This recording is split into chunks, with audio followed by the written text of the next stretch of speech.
Hi, I'm Jessica Hellenbeck, and I'm here with my friend Shelly Panzarella, and we are going to talk today about goal setting and how we can relate that to our lives, and then we'll talk a little bit about how we can put that towards home buying and preparing. However, we're going to start with the market update and a little bit of mortgage talk first.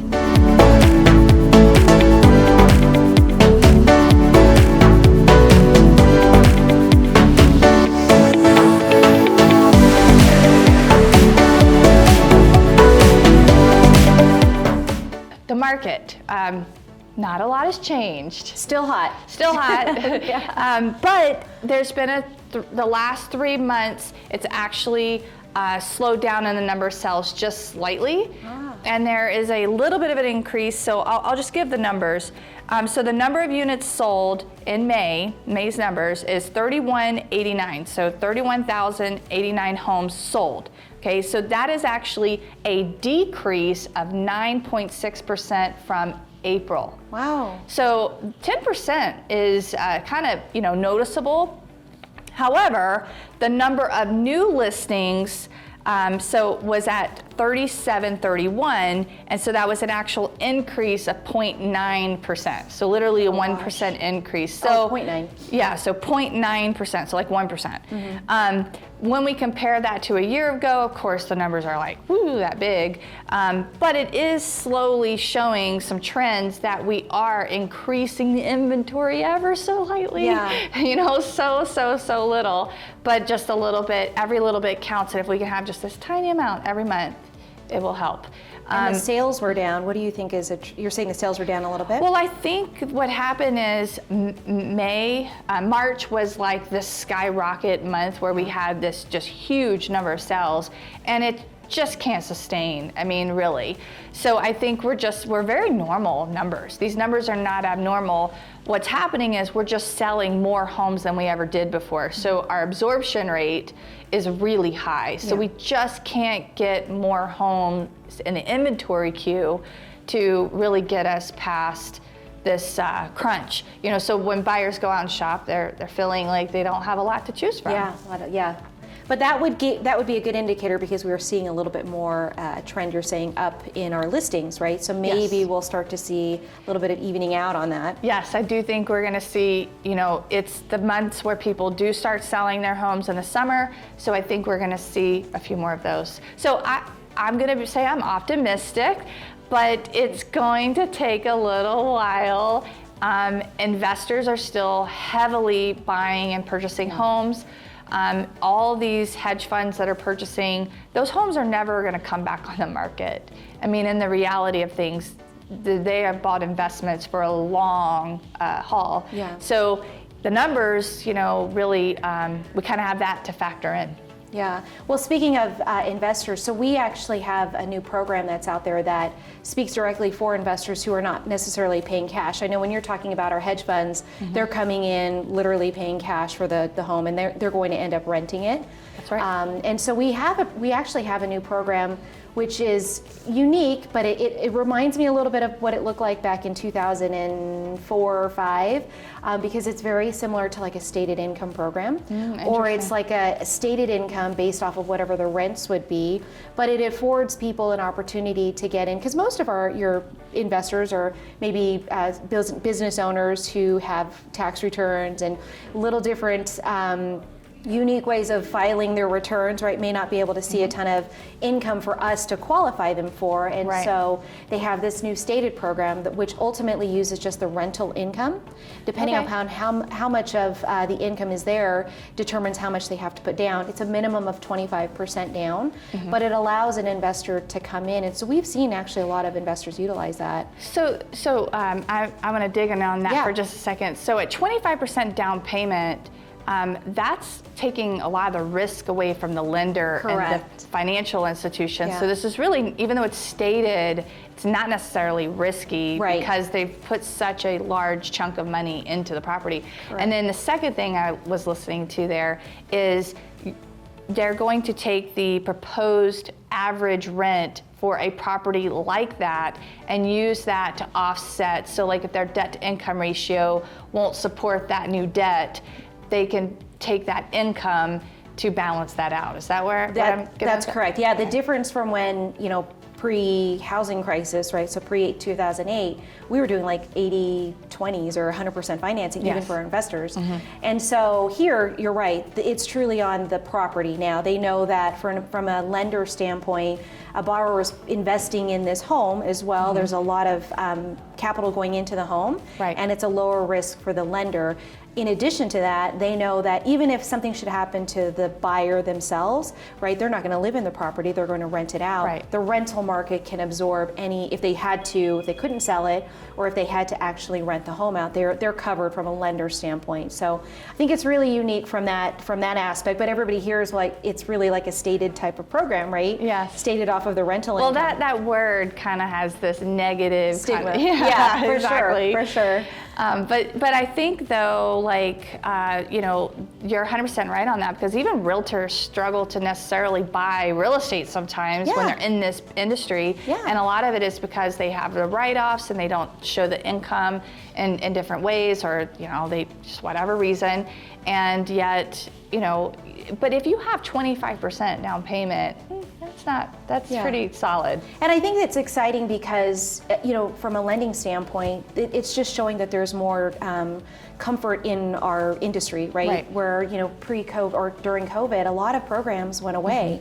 And so to come out with this type of program, in the beginning I was kind of like, oh my goodness, we're going backwards. But the reality of it is backwards then was completely different than what it is today, even on this type of financing. So I think it's encouraging to know that different programs are starting to come out there to give access to our buyers to purchase. Okay, so we're going to segue into goals. But taking that concept really quick, I would like to buy another investment property, and the only way to look at that before you told me about this program was to look for one that already had a lease in place so that I could use that income to offset it. So this opens up some investing opportunities for people that have been thinking about doing it.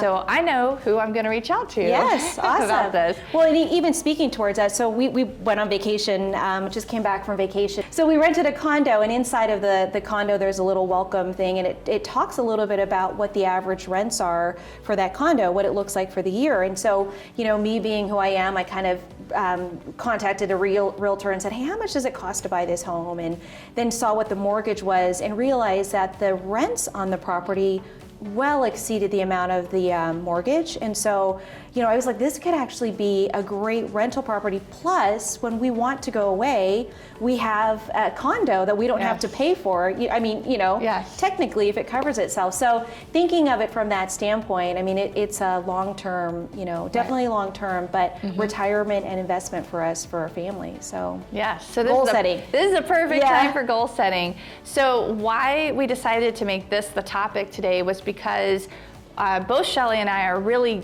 big into this. Goal setting has been like a real big part of my life, and I know Shelly's life.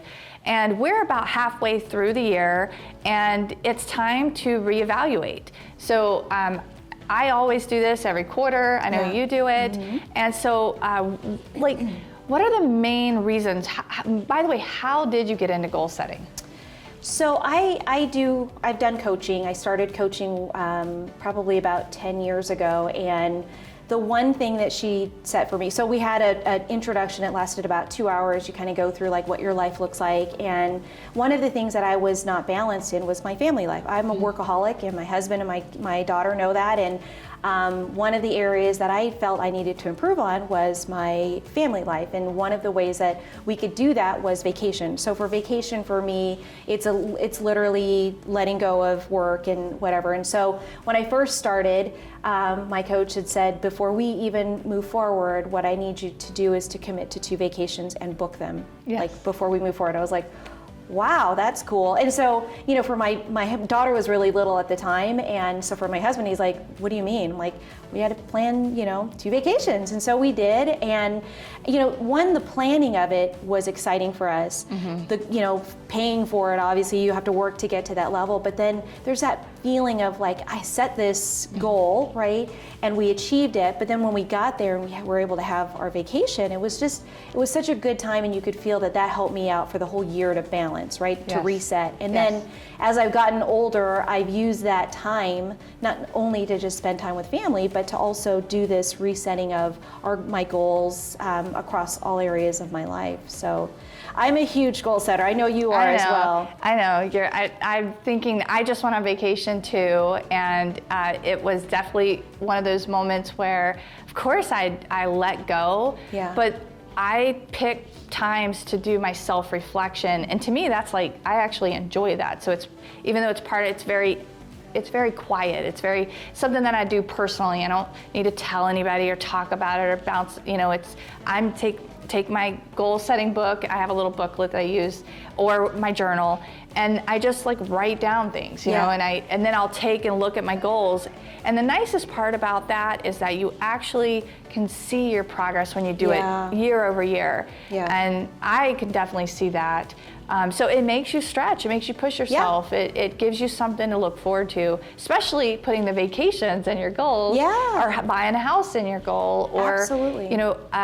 if you write it down, it is so much more likely to happen. Yeah, well, and you have record of it too. I think of it from a standpoint of like playing a game even, right? Yes. If you don't know what the score is, or you don't know who's winning, right, and in your life, whatever, you're trying to see if you're achieving something, how do you know where you were at? Right, Exactly. unless you're keeping kind of eye on the ball, so to speak, and truly, like you said, when you write things down, it's amazing how some of this stuff just comes to fruition. You know. Well, there's reasons for it. One, when you write it, you put it into your subconscious. Yeah. So you become aware of opportunities that you might not have been able to see in your life, or you were distracted, but you've made this a reality of something. And they say that you would visualize what you're going to achieve before you ever achieve it. True. And so if you're writing those things down, usually I actually purposefully do the visualization of,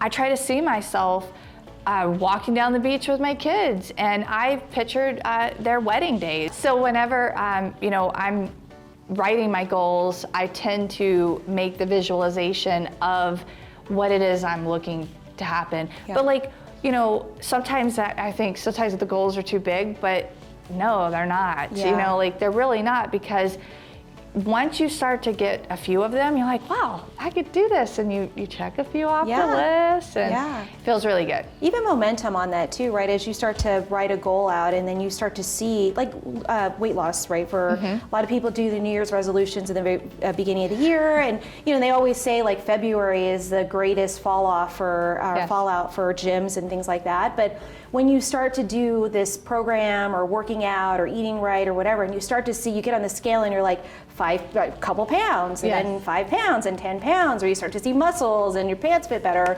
There's that excitement about you're working towards something, right? But maybe if you didn't have that goal of wanting to go on vacation, have a specific weight gain goal, or whatever the case is, you wouldn't be able to see what that progress really is. So speaking of that, there's like 5 categories I focus on. Business, financial, personal, spiritual, and then health, however you want. So health has always been my last one.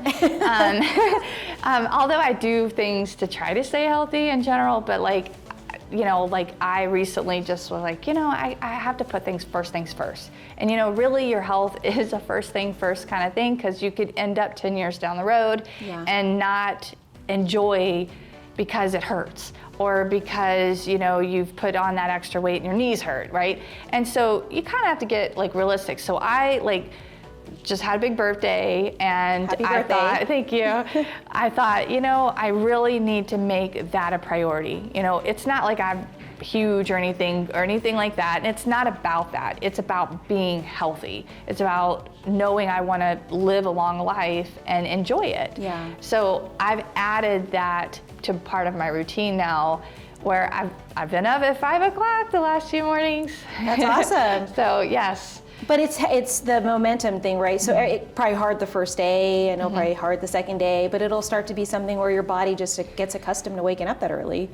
I really think that when you make a commitment and you say to yourself you're going to make 100% commitment to something, and you have it in your heart, you'll do it. I agree.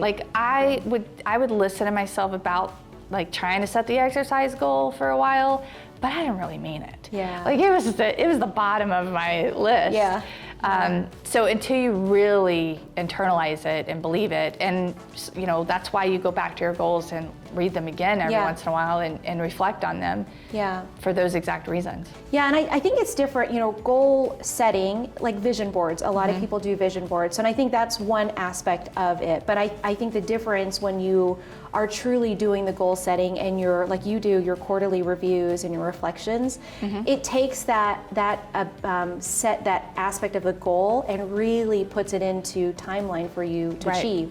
You know what I mean? I think every year everybody puts that vision board, and it's all these wonderful things that you want to accomplish and these beautiful pictures that you want to have in your life you want it to look like. But then when you really write it down and you write down the timeline on what it would look like, and then you start to keep metric of what you're doing and when you're doing it, you'll see that goal gets closer and closer and closer to actually becoming a reality. 100%. When you take the goals, so in goal setting, you start with the biggest things. You start with your why. You really dig into like, well, how I want to see my life one day. Like, so many people walk around and they just are going to land somewhere. They have no idea what's really going. Yes, I've got a job, but and I'm going to have a pension or retirement. But like, okay, but like, is that really what you want? Like, you can do things and plan, for whatever. Like if you want to have a house on the beach one day, well, write it down, you know? And then, but why? Why is that so important? Because I have a family and I want to be able to provide for them, and I want to make sure that, there's a financial fortress built around them so that whenever, if anything ever happened to me or my husband or just in general, that we're okay. There's a reason why you do it, right? Yeah. But it's and then helping people and all the things that you do. But I also realize the same thing as you, that it's not about just that kind of thing. It's really time. Your goals of time, how you spend your time. Yeah. Like spending it with my family, making sure that I turn my phone off. On vacation, I actually forwarded my calls to someone else and did not take I returned a couple, but like I really disconnected so that I can be in the moment. Like I try to be in the moment as much as possible. Because I just think that's really important. And what you put in, by the way, is what you're gonna get out. Yeah. So if you're putting in good stuff, you're gonna usually. Well, and I think we're like top producers, you run at a high level just because of business. You've got 2 little beautiful daughters, husband, right? And so I think some of that is, even like cars, they need tune-ups, right? They have a monthly or they have a quarterly oil change, because if you don't change your oil, the car is gonna, break down or whatever the case would be. But I think from our body standpoint and our life standpoint, that those times, quarterly, you say it's a review, but it's also an opportunity for you to kind of reflect, and it lets your body really unwind, and then it gives you more energy to be a really great business owner, really great mom, really great wife, that you avoid a burnout, you know what I mean? Yes. Taking the breaks, and that includes a day off too. Like most people know me, I really try to take Sunday off, and it's kind of hard in the real estate world for some people, but I've made it work. Yeah, that's great. Is there an exception? Of course. But I just know that if you don't turn it off just a little bit, and it depends on your personality, but it doesn't matter what you're doing. Like if you're a stay-home mom, you need to have some personal time occasionally. Like you have to do that for yourself. If you're, working in, something else other than what we do, like regardless, the same principles apply for anyone. Yeah, completely. And it's really it's all inclusive for, well-being, right? Truly, it's the well-being aspect. But and I was trying to talk through like the goal setting for buying a home. I mean, I think we run into a lot of buyers who, this is like their first home, and getting them to this step, understanding even the buyers who are just considering it, not even those that have already made a commitment, right? And what that even would look like for our our borrowers who are like really kind of just beginning to think about owning a home, but as you were mentioning, like why you want to own a home, and now they're starting to see this. Like I had a client that we closed recently, and he was recently married.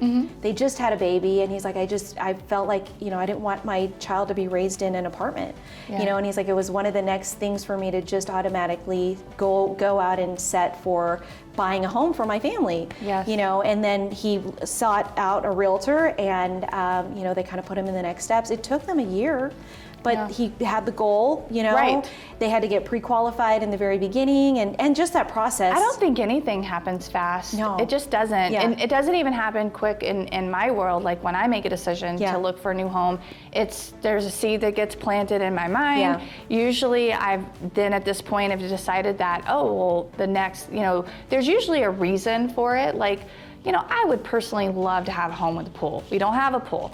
I think it would be a great entertainment opportunity. My kids love to swim and have people over, and it would work really well with my life. And but it's really hard to do that. So like that's in my goals. How is that going to happen? I don't know. Maybe it's another house. Maybe we do one. Maybe we don't. Maybe there's other things. I'm not really pushing it. And it's not something that has to happen tomorrow, but it might, because I'm working on it, sort of. And like you've written it down. Yes, I did write it down. Like, we're adding a new team member to our team, and I wrote that down like literally 2 years ago that I would grow the team, and then I made it really specific that I would add an assistant, and then I said I was going to add a team member. Well, now we're adding another team member, so it's like things just kind of happen, and I wasn't actively looking for that. Yeah, and I think that's also key in you being a goal setter as well, because now you've got your team on board, and this will be something you'll help them implement. It's not just business planning, right? It's part of that process, but yeah, well, that goes in with my personal goals of time management. Yes. I would rather talk to people and be out there doing the fun stuff. Not always all the back end parts, which I have that down to a science at this point. But it's finding what you love and then trying to really just hone in on that. Yeah. And that's where I'm spending a lot of time right now. I'm really thinking deep about, how do I see my life? Where do I want it? How do I want my day to day to be like? What would an ideal day look like? Yeah. So I'm now balancing the mornings a little better, giving myself that personal time. So that includes your exercising first thing in the morning? Yeah, well, someone introduced me to a really good book, Vandana here, a signature to the Miracle Morning, and they have that book for any realm of life. And the first time I read it twice. That's, I don't do that very often, but I read that book twice because when I first read it, I really wanted to implement things, and I did some things. But then I read it again because I was leaving out a few parts of it, like the exercise portion. So now I'm actually doing like the 30-day challenge where I'm trying to check off the boxes of every single day. That's great. Yeah. And I'm just doing it on my own. Yeah. Not like nobody else is holding you accountable or Yeah. anything like that. I think once you start getting in the process of doing it, it becomes just routine. Just like when when you get your kids ready for school, you got a time to drop them off at the bus or drop them off at school. It's just crazy how like the lunch gets made and your hair gets done and you're out the door. Right. You don't realize that, but the beginning of school year, you're kind of like, oh my goodness, I got to get ready. I got to time this all out. Yes. And but yeah, I've been doing I've had a morning routine for a few years now, and the one thing I notice is when I don't do it, my whole day is completely messed up, as though like I didn't have a cup of coffee. Right. You know what I mean? Your energy level is just lower. My thought process is just a little bit out there. I'm a little bit more scatterbrained than normal. But it also is that morning time for me is really the time for me. Like I value that moment, and sometimes it's 30 minutes, sometimes it's an hour. It just really depends on it, but I look forward to it in the morning now. And I get up now at 5 o'clock also. It used to be a struggle. It was, every day like, oh goodness, can I just hit the snooze button one more time? Right. But I get excited and get out there. Yeah, I think when you have really big goals in life, you actually kind of want to get up and get going because you have something you're working towards. Like you're kind of excited about it. Yeah. And it's a different mindset. It just is. I can see a difference in myself if I look back several years ago, how much that's changed. Yeah. And then when you start to measure the results in your life and what's happened, it's really interesting. Yeah, and when you were mentioning like your goals, you start off with just one. I think for anybody who's watching or listening, that definitely is, because you think of it from a big, like if you looked at my goal sheets or the things that I do, it's huge. But I only started up with just waking up at 5 o'clock and brushing my teeth and having a cup of coffee, and then brushing my teeth, just to get that started, right? And you start small, and then it ended up being multiple things in that morning that has made up my morning routine. Right. But when you think of goals, sometimes they're so big that you're like, I don't even know how to start. Yeah. And it really is just putting it out there, writing it down, Yep. and then just taking that one step forward. So another good book that goes with this, I know you've read this one, was The Compounding Effect. Yes. Oh, love that book. And Atomic Habits. Those Yep. are all great books that really play into all this.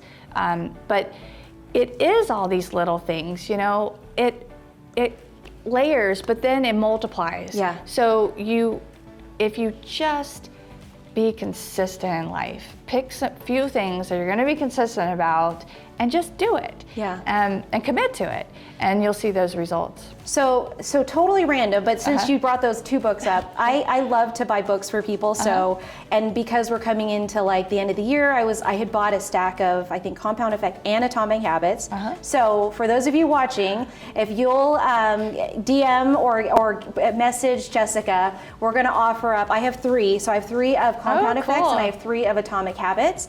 So if they'll reach out to you, and then you'll have to give her your information, and then we'll ship off a book for you. Yay! Yeah, that's cool. exciting. Yeah, I know when you brought those up, they're sitting in my living room right now. Well, cool. Hopefully somebody got this far with us. Well, finishing off goals, goals are great and they should be big, and then you break them down to like 10-year, 5-year, 3-year, 1 year, and I usually do quarterly at that point. And then I do weekly goals, and I have daily goals too. But daily goals are simple. They need to be just a checklist item, basically. Yeah. And sometimes it's not just a checklist item in a daily goal. And I'm talking about this because spending time with someone is part of your goal. Absolutely. And I think a lot of times people will write down a task more and not actually like, I'm going to be present in the evening time with my kids and make sure that I spend a good solid hour of being there. Yeah. Like I have to sometimes, I'm workaholic a little bit, and I have to, slow myself down a lot, so that I make sure I don't just let it go past me. That's intentional. You have to be very intentional. Yeah. Wasn't that your word for the year? It was, but I think gratitude has been my word. I've noticed just in a lot of things for like different things. That's probably a whole different show, but it was intentional, and not to say that I'm not, but gratitude and being grateful has literally overcome my world this year. And so what I was going to say to you on the daily side of it, so you mentioned you follow the 5, right? I do 4, which my physical and health are the same. So I have physical, fitness, spiritual, and relational. And my goal is to score 4 points in each of those every single day. And so when I've done that, at least every day I know what relational, like you said, is either family, it could even be going to lunch with a coworker. Yes. And then spiritual is, I usually knock most of those out in the morning because I'll meditate and pray and all that other stuff. And then obviously with my work, and I try to get a workout in every day. Even if it's just walking around, in the morning or afternoon, or not afternoon here in Las Vegas, but late evening time with the dog or something like that. I was out right at 5. Yeah. And it was fine. The weather was okay. Yeah. Right now in Vegas, what are we, 115? It's warm. Yeah, it'll last a few more months, and then we'll be over this. Yeah. Well, we could talk a lot more about this topic, but if you are interested in this topic and would love to chat with Shelly or I, just reach out, DM us. This is the kind of stuff we love to talk about anyway, so we picked an easy topic. And if you ever need anything, we're here for you. So. Go ahead. Yeah, and make sure that you connect with Jessica so that we can send out those books. Yes. I hope somebody got to the end, find out they could get a book. All right, have a great day, and thank you for your time. See you next time.